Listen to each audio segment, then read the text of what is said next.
The gates of Velhareth open for everyone. That is what the heralds announce every decade, the grand enrollment, when the kingdom summons the Aeskai called, the wanderers, the newly arrived from other worlds, and tests them all at the royal bond hall. Affinity is everything here. One touch of the scan crystal, and you learn what rank of beast you can bond.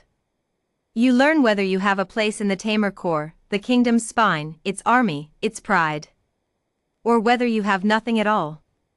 Sailvorn arrives with dust on his coat and calm amber eyes that have already seen 2 worlds worth of trouble.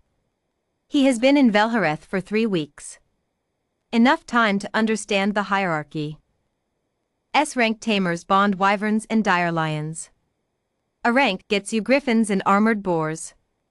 Even E rank, the lowest accepted grade, gets you a registered mud beast and a bunk in the outer barracks.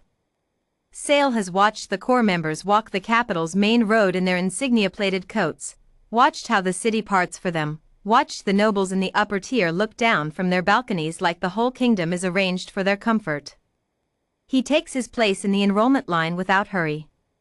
The scan crystal is a slab of pale quartz the size of a man's torso, mounted at the center of the bond hall on a bronze pedestal. Lord Canvrel stands to its right, corps commander, 3 silver bars on his collar, a jaw that has never once moved into a smile. He watches every applicant with the particular attention of a man who enjoys confirming that people are lesser than him. Sale steps up. Places his palm on the crystal. The crystal reads for 2 seconds.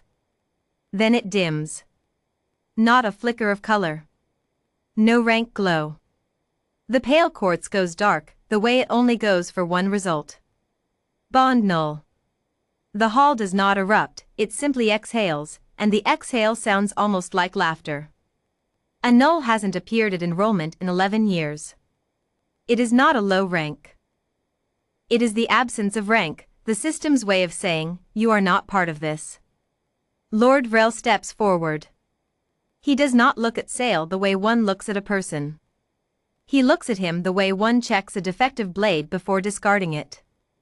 Registration token, he says. Sale places the small copper disc in Vrel's outstretched palm. No argument, no scene. Stable assignment, Vrel says, already turning away. East Pen. Reject beasts.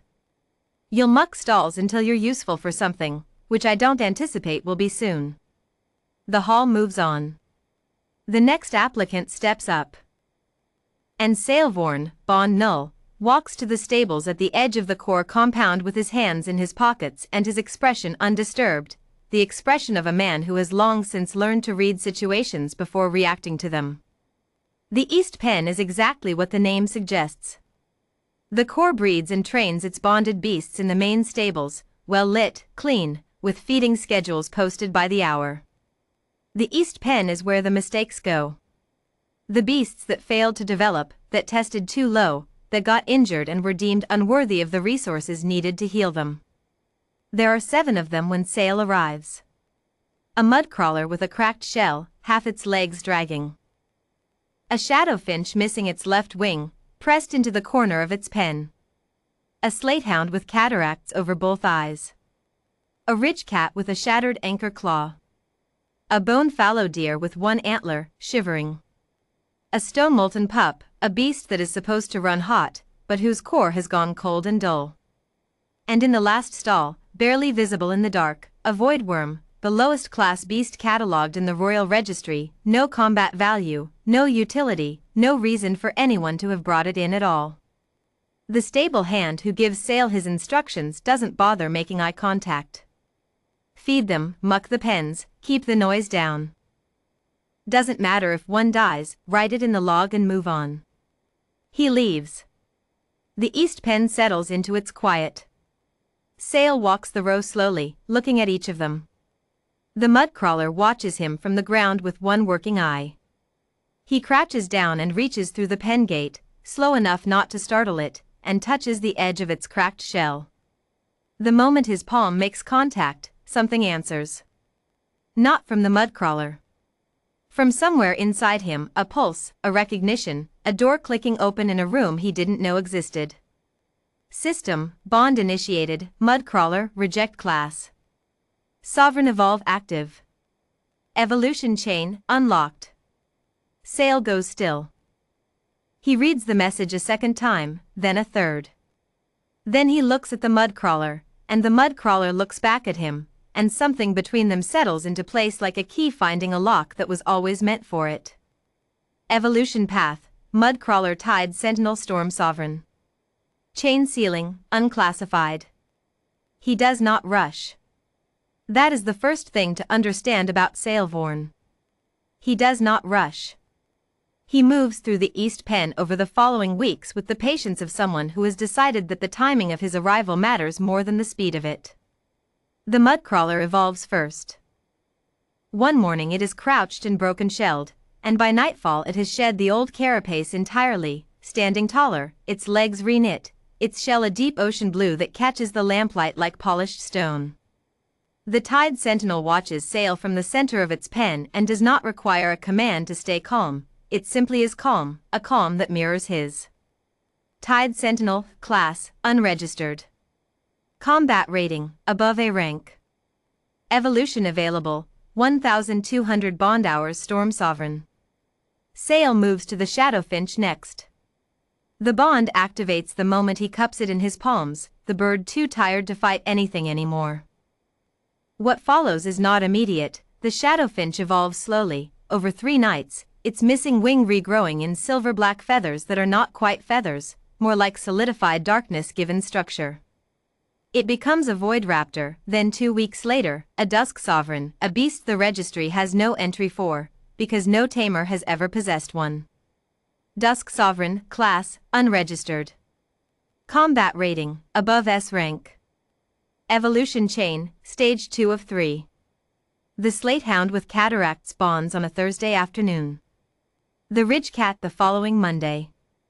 The bone fallow deer and the stone molten pup in the same week. Each bond carries the same signature from the system, sovereign evolve, evolution chain unlocked, sealing unclassified, and each beast transforms over days and weeks in the quiet of the East Pen while the core compound above continues its routines, entirely unaware. The void worm is last. It barely reacts when Sail extends his hand into its stall. It is the smallest thing in the pen, eyeless, slow, the kind of creature that inspires no one's ambition. The registry's description is 3 words, no registered utility. Even the stable hands who don't care about the other rejects had suggested letting this one go. Sail touches it anyway. Bond initiated, void worm, unregistered class. Sovereign evolve active. Evolution chain, unlocked. Current path, void worm hollow drake sovereign void dragon. Chain sealing, above system classification. He reads that last line twice. He sets the void worm carefully back onto its bed of hay and sits with his back against the stall wall and listens to the compound above winding down for the night. Above system classification. Not the strongest beast in Velhareth. Not even something the kingdom's classification system has a bracket for. Something outside it entirely. He stays in the East Pen for another 3 months. He feeds them, evolves them, takes them out at night into the hills north of the capital where no core patrol bothers going, and he works with each of them, not the drilling, command-heavy training the core uses, but a quieter process, the kind of learning that goes both directions. They grow. He grows. The pack does not announce itself. By the time the void worm makes its first evolution into a hollow drake, a creature the size of a river barge, scales the color of collapsed starlight, a wingspan that darkens a full acre of hillside when it opens, Sailvorn has been in Velhareth for just over 6 months. He has 7 sovereign-class beasts. He is, on paper, a stable hand with a null registration. That changes on a Tuesday. Lord Vrel has been receiving reports of unusual large beast activity north of the capital for 6 weeks. He has assumed wild emergence, a dungeon spillover, perhaps, the kind that requires a core detachment to suppress. He rides out with 40 tamers and their bonded beasts, command pennants snapping, the procession loud with the confidence of men who have never been surprised. They crest the last hill and stop. Below them in the shallow valley, arranged with an ease that suggests they have been here long enough to find it comfortable, are 7 beasts that the kingdom's most decorated tamers cannot immediately identify. A tide-armored colossus the size of a building, plates glowing deep blue. A darkness sovereign bird with a wingspan that has blocked more than one sunrise from the valley. A ridge-evolved warcat whose claws leave 3-meter gouges in stone when it stretches. A fallow stag with silver antleracks that hum with harmonic resonance. A hound with no eyes that somehow tracks every member of the detachment simultaneously, 40 heads, 40 beasts, catalogued and held in its attention without error. A molten sovereign pup, not a pup anymore, something the size of a warhorse, its coat running with slow liquid fire that does not seem to burn the grass beneath it. And at the center of the valley, still, a creature that Vrel has to look at 3 times before his mind accepts what he is seeing. A dragon. Not a wyvern, not a lesser wyrm, a sovereign void dragon, scales that absorb light rather than reflect it, eyes like 2 collapsed points of something older than the kingdom's entire recorded history, wings folded against its sides with the absolute stillness of a thing that has never needed to display its power because it has never met anything that required the display. Sailvorn is standing at its forefoot with his hands in his coat pockets. He looks up at the detachment the way a man looks up from something he finds mildly interesting at an interruption he finds mildly less interesting. "Lord Vrel," he says. His voice carries without effort in the morning quiet. Vrel's hand is on the commandeer scroll already, the legal instrument that allows the Corps to requisition wild or ownerless beasts for kingdom use. His tamer rank gives him the right to do so for anything up to S-class. He holds it up. "By authority of the Royal Tamer Corps," Vrel says, and his voice does not quite hold the steadiness he intends, "these beasts are hereby requisitioned for." The hollow drake lifts its head. It does not move. It does not make a sound. It simply raises its head and looks at Vrel, and 40 trained tamers feel, in the same instant, a pressure in the air that has no combat equivalent in any Corps manual, the pressure of something that is not threatening them, that is simply present in a way that makes every threat in the room feel very small. Vrel's bonded griffin takes a step backward. Then another. He has never seen his griffin take a step backward from anything. These beasts, Sale says, still conversational, are bonded. You can check the Sovereign Evolve registration, the system logged each bond when it activated. You'd be the first person to look. Vrel looks at him. At the null-registered stable hand. At the sovereign void dragon behind him. "Your bond null," Vrel says. It is the only thing he can find to say. The crystal said that, Sale agrees. It wasn't wrong about what the standard system could read. It just didn't have a category for the other kind. Vrel sends a rider back to the capital. The rider returns in 2 hours with the Royal Assessment Board, 3 S-rank tamers and the kingdom's chief registry archivist, who carries a classification crystal the size of a man's torso and has spent 40 years cataloging every beast in Velhareth. The archivist touches the classification crystal to the Tide Sentinel first. The crystal produces a color it has never produced before, not any of the standard rank glows, but something deeper, a pulse that goes through the whole instrument and leaves a crack running from base to crown. He tries the Dusk Sovereign next. The crystal produces the same result. Then it goes dark and will not reactivate. The archivist sets it down. He looks at Sailvorn. Then he looks at Lord Vrel. Then he writes something in his ledger, and his hand is steady only because he is a man who has trained himself not to let his hand shake in the field. What he writes is, "Bond Sovereign, above classification. 7 bonded. Registry, insufficient." The assessment board confers for 11 minutes. Then the senior S-rank tamer turns to Lord Vrel and says, with the tone of someone delivering a professional verdict they personally find uncomfortable, "The bonds are valid. The classification ceiling of all 7 bonded exceeds our measurement instruments. No commandeer authority applies, the Corps has no provision for beasts this far above system range." This man's registration status needs to be re-evaluated by the crown. Vrel looks at his commandeer scroll. He looks at it for a long time. Then he looks at the valley, at the 7 sovereign-class beasts that did not move when 40 core tamers arrived, that have not moved once during the entire assessment, that are arranged in the easy posture of a pack that has nowhere it needs to be and nothing it needs to prove. Lord Vrel, Corps Commander, 3 silver bars.